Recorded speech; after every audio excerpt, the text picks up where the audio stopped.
Mesdames, Mesdemoiselles, Messieurs, bonjour. Donc, bienvenue dans le contenu de cette 7e séquence, toujours du module 7, langue et terminologie économique 1. Dans cette séquence, nous allons entamer, comme vous pouvez le constater, donc du tableau, le contenu donc du chapitre 2 sur les causes théoriques donc du sous-développement. Donc nous avons exposé dans le chapitre 1 l'ensemble des éléments relatifs aux définitions du développement et du sous-développement. Nous avons exposé également les critères de classification adoptés de la part de certaines institutions internationales. Puis nous avons exposé un certain nombre de critiques relatifs aux expressions et aux concepts utilisés pour parler donc des pays sous-développés ou des pays en voie de développement.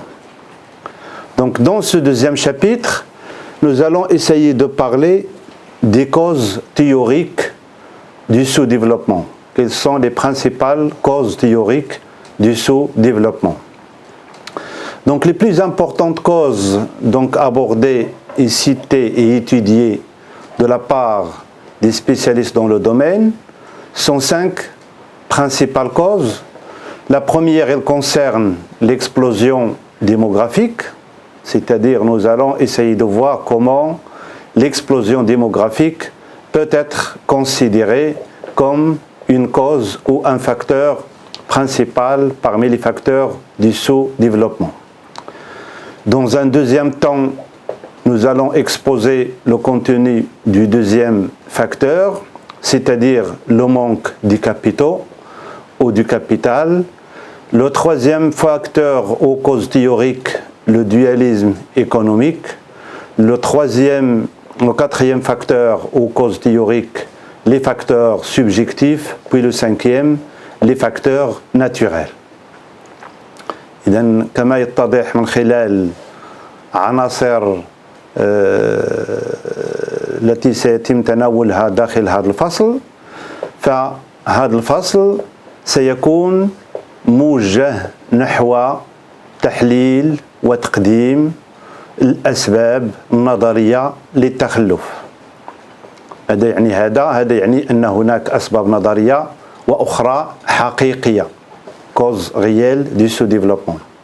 هذا الفصل الثاني والأخير في هذا السداسي الأول سنتناول بداخله أو من خلاله مجموعة من الأسباب النظرية لظاهرة التخلف. السبب النظري الأول هو الانفجار الديموغرافي. السبب النظري الثاني هو نقص أو غياب الرساميل الضرورية للاستثمار وبالتالي لتحقيق النمو وللوصول إلى التنمية. السبب الرئيسي الثالث هو الازدواجية الاقتصادية. السبب الرئيسي الرابع هو العوامل الذاتية. ثم السبب الرئيسي الخامس هو العوامل الطبيعية. لكن للتذكير فقط، في هذا الفصل سنتناول فقط نظرا لعامل الزمن سنتناول فقط الأسباب النظرية الأولى الثلاث، أي الانفجار الديموغرافي ونقص الرساميل ثم الازدواجية الاقتصادية، على أساس أن السداسي الثاني في المادة أو في الوحدة تاع اللغات والمصطلحات الاقتصادية جوج، سنتناول ما تبقى من العوامل النظرية، أي العوامل الأسباب النظرية، أي العوامل الذاتية والعوامل الطبيعية، قبل أن ننتقل إلى مضمون الفصل الرئيسي في السداسي الثاني اللي هو الأسباب الحقيقية الذي من خلاله سنتناول ظاهرة أو ما يتعلق بالإمبريالية كسبب حقيقي لظاهرة التخلف. Donc, pour commencer ce chapitre 2 sur les causes théoriques du sous-développement, donc nous allons commencer par une introduction donc à ce chapitre, c'est-à-dire après une présentation des différents éléments que nous avons vu dans le chapitre 1. Ce deuxième chapitre, il va s'intéresser, comme je viens de le dire il y a quelques instants, à l'étude donc des causes théoriques du sous-développement, principalement les trois premières principales causes du sous-développement. Puis, nous allons aborder également certaines théories qui se sont intéressées aux causes théoriques du sous-développement. D'ailleurs, c'est pour cela que ces causes s'appellent ou sont appelées donc les causes théoriques, parce qu'il y a un certain nombre de théories qui ont été construites à propos donc de ces facteurs théoriques. Donc dans ce chapitre, nous allons nous intéresser dans le premier élément donc aux facteurs relatifs à l'explosion démographique. Pourquoi l'explosion démographique? Tout simplement parce qu'il est souvent pointu du doigt. الانفجار الديموغرافي يعتبر دائما توجه له أصابع الاتهام على أنه هو السبب الرئيسي لظاهرة التخلف في بلدان العالم الثالث. Donc l'explosion démographique, souvent pointée du doigt comme une des causes principales du sous-développement. Donc nous allons nous poser des questions, voir est-ce que réellement l'explosion démographique est un facteur du sous-développement ou le contraire. Nous allons également, pour parler de l'explosion démographique, nous serons amenés à parler des indicateurs démographiques. On ne peut pas parler d'explosion démographique comme ça sans exposer les indicateurs sur lesquels se basent les spécialistes pour parler de l'existence ou pas d'une explosion démographique, donc les indicateurs démographiques. Puis nous allons, toujours en parlant de ce premier facteur, l'explosion démographique, ou cette première cause théorique du sous-développement, l'explosion démographique, nous allons exposer les théories de la population. Un certain nombre de théories de la population, c'est-à-dire le contenu de théories sur la population qui ont tenté d'étudier la relation entre la croissance économique et la croissance démographique. Est-ce que c'est toujours une influence négative de la population sur le développement et sur la croissance, ou le contraire? Donc puisqu'il y a des points de vue qui sont contradictoires, donc automatiquement on va avoir des théories sur la population qui vont être différentes d'un auteur à un autre. Donc la théorie d'Ibn Khaldun, la théorie de Malthus, la théorie de Toussaint, puis la théorie également d'Alfred Sauvy. Donc nous essayerons, en étudiant ce premier facteur, l'explosion démographique, nous essayerons de répondre à la question suivante qui est toujours d'actualité. La population ou les populations des tiers-mondes sont-elles pauvres parce qu'elles sont trop nombreuses, ou sont-elles trop nombreuses parce qu'elles sont pauvres? هل ساكنة العالم الثالث كثيرة لأنها فقيرة أم أنها فقيرة لأنها كثيرة? La question principale suivante: les populations du tiers-monde sont-elles pauvres parce qu'elles sont trop nombreuses, ou sont-elles trop nombreuses parce qu'elles sont pauvres? En fin de ce chapitre, de cet axe sur l'explosion démographique, nous analyserons la relation qui existe entre la croissance démographique et la croissance économique. ما طبيعة العلاقة الموجودة بين النمو السكاني والنمو الديموغرافي؟ هل تأثير النمو السكاني سلبي على النمو الاقتصادي، أم أن النمو السكاني له تأثير إيجابي على النمو الاقتصادي؟ إذن الاختلاف بين الباحثين حول طبيعة هذه العلاقة هو الذي أدى في نهاية المطاف إلى ميلاد نظريات سكانية حول دور السكان في التنمية. Dans un deuxième temps de ce chapitre, nous aborderons deux autres causes du sous-développement, le manque du capital ou du capitaux, puis le dualisme économique. Donc en parlant de l'existence ou pas donc des capitaux, nous serons amenés à parler des solutions auxquelles s'orientent les pays en voie de développement pour sortir de cette situation de cercle de pauvreté. Donc, lorsqu'on n'a pas de capitaux à investir pour créer de la croissance et pour créer de la richesse, automatiquement, les pays, ils tournent dans un cercle vicieux de pauvreté. في غياب هذه الرساميل الضرورية للاستثمار لدى بلدان العالم الثالث غالبا ما تبقى الدول العالم الثالث تدور في حلقة مفرغة للفقر.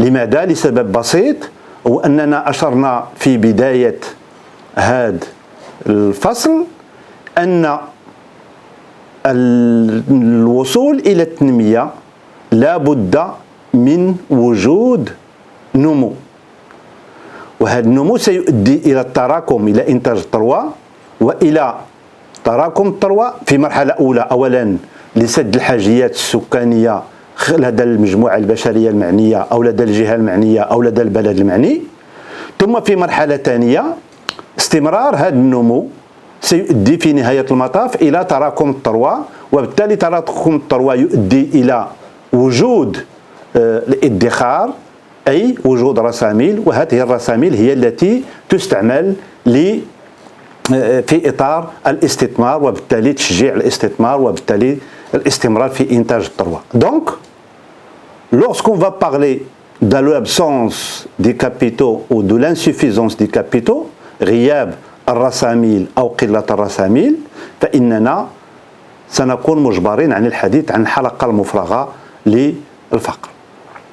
Donc, en fin de chapitre, nous mettrons le point sur les autres causes théoriques du sous-développement, c'est-à-dire les facteurs naturels et les facteurs subjectifs. Comme j'ai dit tout à l'heure, ces deux facteurs seront envoyés dans le contenu du module de langue et terminologie économique 2 dans la deuxième moitié de l'année, c'est-à-dire dans le semestre 2. Donc là, dans ce premier semestre, le contenu de ce chapitre 2, il va s'intéresser uniquement à la présentation des trois premières causes théoriques du sous-développement: l'explosion démographique, l'infijar démographique, l'absence des capitaux غياب الرساميل et le dualisme économique الازدواجية الاقتصادية.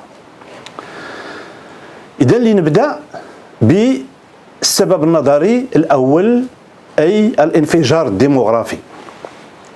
كما سبق أن أشرت في بداية الحصة، العديد من النظريات التي اهتمت بظاهرة التخلف والتنمية ربطت ظاهرة التخلف على المستوى العالمي بالعديد من العوامل والأسباب، منها الانفجار الديموغرافي الذي يؤدي إلى غياب التوازن بين الموارد الاقتصادية والنمو السكاني بالعديد من جهات العالم. إذن فقبل تناول ودراسة هذه النظريات السكانية سنقوم في مرحلة أولى بتدقيق بعض المؤشرات الديموغرافية الأكثر استعمالا من طرف الباحثين للقول بأن بلد معين أو جهة معينة تعاني من الانفجار الديموغرافي، سواء تعلق الأمر بالدول العالم الثالث أو الدول المتقدمة.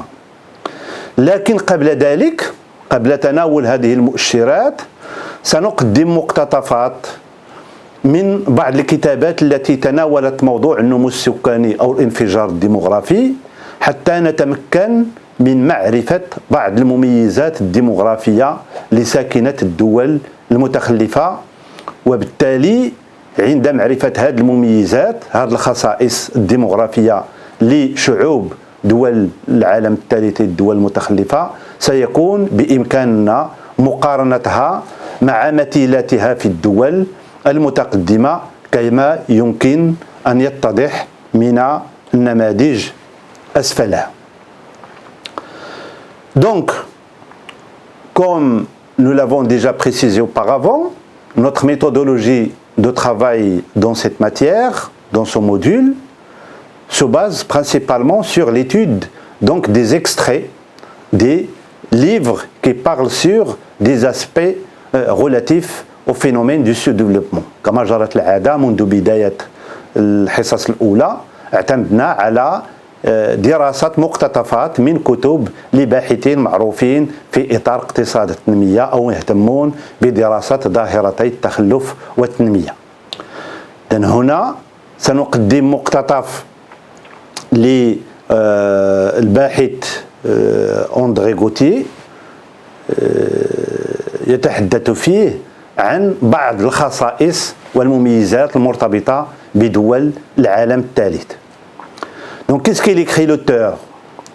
Il écrit de 1880, c'est-à-dire de la fin du 19e siècle, à 1945, c'est-à-dire presque la fin de la première moitié du XXe siècle, les pays de l'Amérique latine, la Chine, les colonies européennes d'Afrique et d'Asie ont conservé un régime démographique à faible accroissement naturel. Je répète, de 1880 à 1945, les pays d'Amérique latine, la Chine et les colonies européennes d'Afrique et d'Asie. Donc c'est quoi ça? C'est on prend les pays de l'Amérique latine, دول أمريكا اللاتينية, la Chine, الصين, les colonies européennes d'Afrique et d'Asie, المستعمرات الأوروبية في أفريقيا وآسيا. إلا خدينا هاد الشيء مجموعة, يعني هاد الدول مجموعة, c'est l'équivalent des pays du tiers-monde. هي الدول المتخلفة.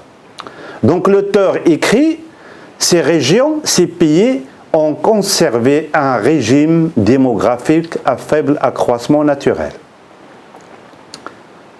Donc خلال تلك المرحلة تاع نهاية القرن 19 حتى المنتصف القرن 20 على الأقل 1945 هاد الدول عندها معدل نمو طبيعي جد ضعيف. الأسباب معروفة، لها ارتباط بالدرجة الأولى بطبيعة العلاجات ومدى ولوج الساكنة لهذه العلاجات ومدى توفر هذه العلاجات. إذن هذه المناطق لم تكن هذه العلاجات متوفرة، وبالتالي تتزاد أعداد كبيرة من الأطفال، ولكن تتموت أعداد كبيرة كذلك من الأطفال، وبالتالي تكون زيادة طبيعية ضعيفة. L'auteur il nous donne les explications. الباحث تعطينا الأسباب تاع الوضعية. L'insuffisance des disponibilités alimentaires، غياب وسائل ديال العيش خاصة من ناحية الأغذية، source de disette voire de famine et le caractère mortier des maladies tropicales déterminer une mortalité élevée. من الأسباب غياب الوسائل ديال التغذية، القلة تاع وسائل التغذية، الوجود تاع الجوع لا فامين، لي مالادي تروبيكال الأمراض الاستوائية، كل هاد العوامل تعطينا معدل وفيات جد مرتفع، une mortalité très élevée. De même, le travail forcé imposé aux populations d'Afrique noire avant la Première Guerre mondiale، بالإضافة إلى العمل المجبر اللي تعرضت له دول أو شعوب دول إفريقيا خلال مرحلة ما قبل الحرب العالمية الأولى. Donc tous ces facteurs nous expliquent pourquoi il y a cet accroissement naturel faible. لماذا هذا التزايد الطبيعي الضعيف. Quant à la natalité, donc il nous parle des mortalités, الأسباب تاع الوفيات. Quant à la natalité, الولادات, il était élevé malgré le décès élevé des femmes enceintes, car les facteurs culturels, religieux et économique favorise la multiplication des enfants, comme par exemple la précocité du mariage, le caractère nataliste des croyances ou la nécessité d'avoir une abondante progéniture pour augmenter le revenu de la famille. Donc, الباحث يعطينا ان ايتا دي ليو، واحد واقع الحال في مرحله نهايه القرن 19 1880 حتى 1945. تيقول لنا هذه المرحله تميزت بنمو سكاني طبيعي جد ضعيف. تيقول لنا الاسباب ديالو بالنسبه للوفيات، عطيناه قبل قليل اسباب الوفيات المرتفعه، وتيقول لنا بان هذه المرحله عرفت ولادات جد مرتفعه رغم ان النساء الحوامل تيموتوا خلال هذه المرحله. وبالتالي رغم ذلك يستمر سكان هذه المناطق، مناطق العالم الثالث، امريكا اللاتينيه، المستعمرات افريقيا وتاع اسيا والصين، تيستمروا في سياسه الولادات المرتفعه. يقول الباحث لماذا؟ تيشرح لنا الباحث لماذا؟ يقول اولا il favorise la multiplication des enfants، اذا هذا التعدد تاع الولادات، la précocité du mariage، الزواج المبكر، التفكير المرتبط بالعقائد وبالديانه. دول هذه المناطق ترفض استعمال وسائل منع الحمل المعروفه دوليا للتقليل من معدل الولادات، وبالتالي تستمر في الاعتقاد ديالها بان هاد الاعداد الكثيره من الاطفال قد تكون في نظرها سبب من الاسباب التي قد تخرج تلك العائلات وتلك الاسر من وضعيه الهشاشه والفقر الى وضعيه احسن، اعتقادا بان هاد الاطفال سيساهمون في دخل العائله وما الى ذلك. اذا مجموعه من الاعتقادات، منها ما هو مرتبط بالثقافه لا كولتور، ومنها ما هو مرتبط بالعقائد بالديانات الموجوده في هذه المناطق، ثم ما له علاقه بالجانب الاقتصادي، حيث تعتبر تلك العائلات بانها تستثمر في هذه الاطفال حتى يكونوا مصدر رزق بالنسبه لها في المستقبل القريب. Donc qu'est-ce qu'on constate? On constate à partir de ce texte d'abord qu'il y a une liste de termes qui sont importants donc à connaître. D'abord l'accroissement naturel، التزايد الطبيعي المرتبط بالسكان، les périodes de disette يعني الفترات المعروفة بالخصاص في موارد العيش، la famine المجاعة، les maladies tropicales الأمراض الاستوائية. نورمالمون الأمراض المدارية باسكو لي تروبيك هما مدار الجدي ومدار السرطان. دونك لي مالادي تروبيكال الأمراض المدارية، ثم les maladies alors que l'équateur donc خط الاستواء donc on peut parler des maladies équatorielles الأمراض الاستوائية.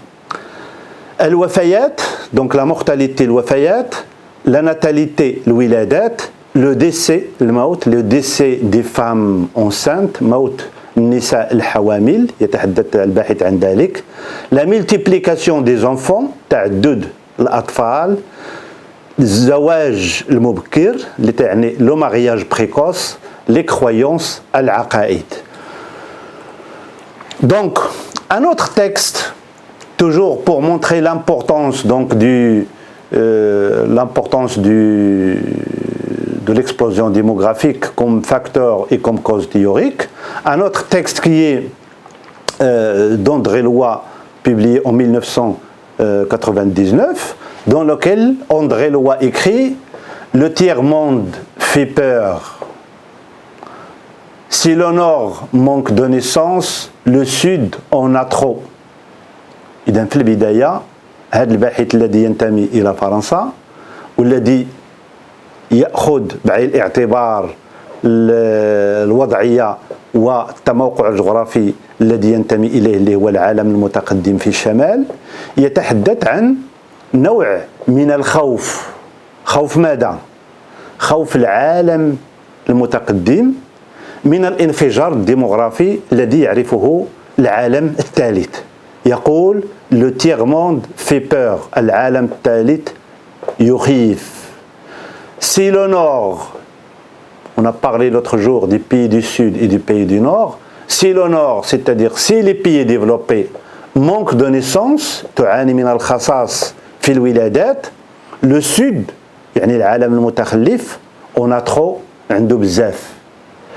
Donc partout, une surcharge pèse sur les adultes.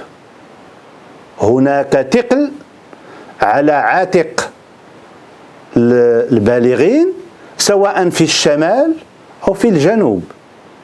لكن هناك اختلاف في طبيعة هذا الثقل. شنو هي الفئة التي تكون ثقل على البالغين في الشمال، وشنو هي الفئة من السكان التي تشكل عبئا وثقلا على البالغين في الجنوب أي في الدول المتخلفة. Ici, c'est-à-dire il parle de l'Europe, de chez lui, de la France. Ici, ils, c'est-à-dire les adultes, ils supportent le poids d'une population vieillissante. Là, c'est-à-dire dans le pays en voie de développement, c'est la masse d'une jeunesse pléthorique qui pèse sur les adultes. إذن هنا أعطانا السبب. يتحدث من الخوف من الانفجار الديموغرافي بدول العالم الثالث، لكنه يقول سواء تعلق الأمر بالعالم الثالث أو بالعالم المتقدم، البالغين السكان النشطين يتحملون ثقل مجموعة معينة. إذن في الشمال، دول الشمال المتقدمة تعاني الفئة العاملة الطبقة النشطة من ثقل تاع الأعداد الكبيرة ديال الساكنة المسنة. لماذا؟ لأن الهرم السكاني بدول المتقدمة يكون على هذا الشكل. إذن عندنا الإناث والذكور، لكن الفئات المسنة في الدول العالم المتقدم هي التي تكون غالبية الساكنة. إذن الساكنة النشطة عندما نتحدث عن الساكنة النشطة غالبا ما نتحدث عن الساكنة التي تبلغ من العمر بين 18 سنة 19 سنة ولا 17 سنة حتى ل 60 ولا 61 ولا 62 مع التغيرات التي نشاهدها خلال هذه السنوات الأخيرة. إذن هذه هي الساكنة النشطة. إذن تعاني من ثقل السكان المسنين في دول في les pays développés. Dans les pays en voie de développement, c'est le contraire. Donc on a une pyramide des âges qui est quand même de ce sens, généralement. Pourquoi? On a la base de la pyramide qui est plus importante. Pourquoi? Parce qu'on a une population jeune. Donc, la population,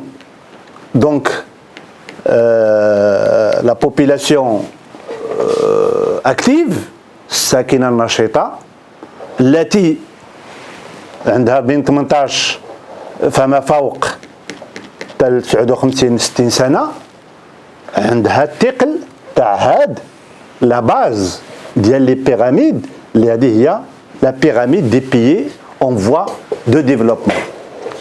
دونك الباحث يتحدث عن وجود مشكل مرتبط بوجود ساكنة معينة. هذه الساكنة المعينة تشكل ثقلا على الساكنة النشطة في دول الشمال، وهذه الساكنة هي الساكنة المسنة، وفي دول الجنوب هاد la jeunesse pléthorique dont parle l'auteur, c'est elle qui constitue une surcharge، واحد الثقل على الأكتاف تاع الساكنة النشطة. Le dynamisme démographique des PED alimentait naguère les fantasmes du surpeuplement et encore aujourd'hui, il fait craindre un déversement des populations dans les zones déprimées. إذا التخوف الذي عبر عنه الباحث مرتبط بكون الدول المتقدمة خائفة من هذه الفئات الشابة العالم المتخلف بأن تنتقل من إيديولوجيا معينة اللي موجودة في البلدان ديالهم أو تبنى الإيديولوجيا المعاكسة لإيديولوجية التي ينتمي إليها هذا الباحث اللي هي الإيديولوجيا الرأسمالية. إذا خايف من هذوك الشباب اللي يمشيو مع الإيديولوجيا المعاكسة اللي هي الإيديولوجيا الاشتراكية الشيوعية. وبالتالي la population pour lui riche et vieillissante du Nord a peur des excédents de la population jeune et pauvre du Sud. La population vieille et riche du Nord, des pays développés, a peur de la population jeune et pauvre des pays du Sud, c'est-à-dire des pays en voie de développement. Donc la politique qui tend à ajuster les ressources et les besoins est l'objet de débat. La politique qui tend à ajuster les ressources et les besoins, c'est-à-dire les politiques mises en place pour essayer de trouver un équilibre entre les ressources économiques et la croissance démographique, fait l'objet du débat. Donc la priorité est-elle, il se pose des questions. La priorité est-elle d'entraîner la fécondité ou de stimuler la production de la richesse؟ لماذا سنعطي الأولوية على مستوى السياسات العمومية؟ هل نتحكم في الخصوبة؟ عندما نتحدث عن التحكم في الخصوبة أي التقليل من الزيادات السكانية. ou stimuler la production de richesse أو نشجعوا الإنتاج تاع الثروة. Il faut faire un choix. Et donc, suivant l'analyse malthusienne, donc Malthus, je l'ai dit tout à l'heure, c'est quelqu'un qui a monté une théorie sur la population, je ne veux pas l'exposer. Maintenant, on va avoir le temps de le faire dans les séances à venir. Mais Malthus, il est contre la croissance démographique. فهو يعارض النمو السكاني المرتفع بلدان العالم الثالث. سنتحدث عن ذلك بكثير من الدقة خلال المحاضرات الآتية. Donc pour lui, suivant l'analyse malthusienne, التحليل المالثوسي, les experts de l'ONU et de la Banque mondiale ont montré la nécessité de maîtriser la fécondité et nombre de gouvernements en suivant leurs recommandations. كطريقة للإجابة على السؤال المطروح قبل من طرف الباحث، هل نتحكم في الولادات أم نشجع السياسات تاع إنتاج الثروات؟ يجيب الباحث بأن الخبراء الذين يعملون مع المؤسسات المالية الدولية سواء البنك الدولي أو صندوق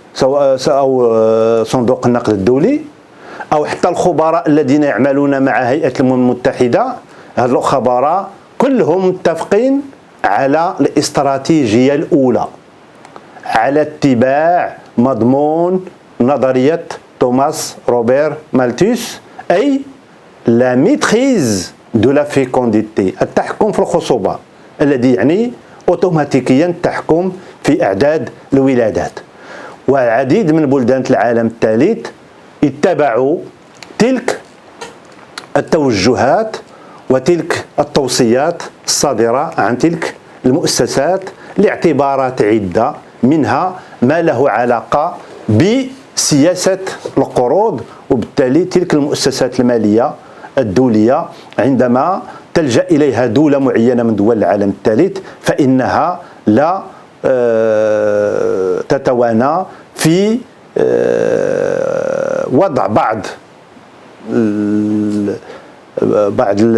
الإجراءات مقابل إعطاء هذه القروض. ومن تلك الإجراءات تطبيق السياسات المرتبطة بالحد من الانفجار الديمغرافي، أي تطبيق السياسات تحديد النسل بالدرجة الأولى.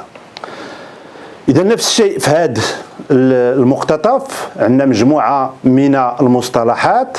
Donc on a parlé de la surcharge ثقل الديمغرافي، la population vieillissante ساكنة المسنة، la jeunesse pléthorique الشباب الكثير أو فئة الشباب الكثير، le dynamisme démographique الحركية الديمغرافية، surpeuplement الساكنة المرتفعة، le débat النقاش، la fécondité الخصوبة، stimuler تشجيع، مالتوسيان نسبة دونك إلى مالتوس وإلى توماس روبير مالتوس، سنقدم النظرية ديالو فيما بعد بكثير من الدقة. les experts دونك الخبراء، maîtriser la fécondité التحكم في الخصوبة، les recommandations des institutions توصيات تلك المؤسسات الدولية.